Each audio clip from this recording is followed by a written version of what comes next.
పార్టీల మీద, ఎదురు వ్యక్తుల మీద నిందలు, నిందారోపణలు. గురువిందకి అంత మచ్చ అయిపోయింది. ఎలాగైతే గురువింద కింద అనుకుంటుందండి, అది అంత తెల్లగా ఉన్నాను కానీ ఆ కింద మచ్చ తెలియదు, ఆ రకంగా అయిపోయింది పాపం. కొత్తగా వచ్చిన చంద్రబాబు నాయుడు గారి కంటే దానవైతే అలవాటు. ఆయన ఎదుటివాడి మీద నిందాబంధాలు చేసుకుంటూ ఆయన వచ్చి నిజాయితీపడిగా చెప్పుకోవడానికి ఆయన ప్రయత్నం చేస్తుంటాడు. ఏదైనా ఉంటే కోర్టులు మేనేజ్ చేసుకొని వచ్చిన టెక్నికల్ సాంకేతికపరమైన అంశాలు ఏమంటే ఆ అంశంతో స్టేజ్ తెచ్చుకొని కాలం పాపం గడుపుతుంటాడు. నేను ఇందాక టీవీలో చూశాను, పాపం వాళ్ళ అబ్బాయి కొత్తగా వచ్చాడు, చిన్న అబ్బాయి, ఏదో ఇంకా రాజకీయాలు వస్తాడు కదా అనుకుంటుంటే అప్పుడే ఆయన మాటలు చూస్తుంటే చూసా పిల్లగాకి కావు కావు కావు కావు అని ఎంత కోత ఎక్కువ ఉంటుంది. పాపం అది ఆరాటం కనిపిస్తుంది తప్ప అసలే ఆలోచించుకోవాలి.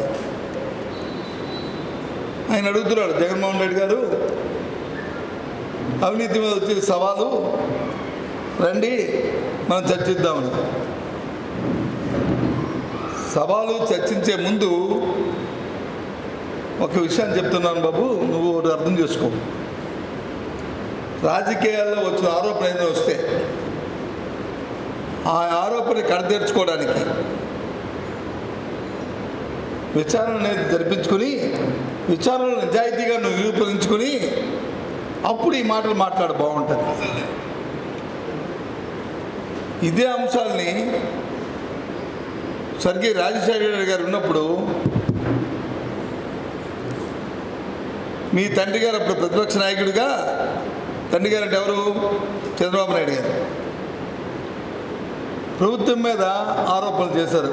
ఒకటి ఔటర్ రింగ్ రోడ్డు మీద, ఔటర్ రింగ్ రోడ్లో భూదందాలు జరిగాయి, భూ ఆక్రమణలు జరిగాయి. ఇవన్నీ కూడా అధికార పార్టీ నాయకులకు వచ్చి అలైన్మెంట్లు మార్చేశారు, దోపిడీ జరిగిపోతుంది, దీని మీద ఎంక్వైరీ జరగాలి అని అడిగారు.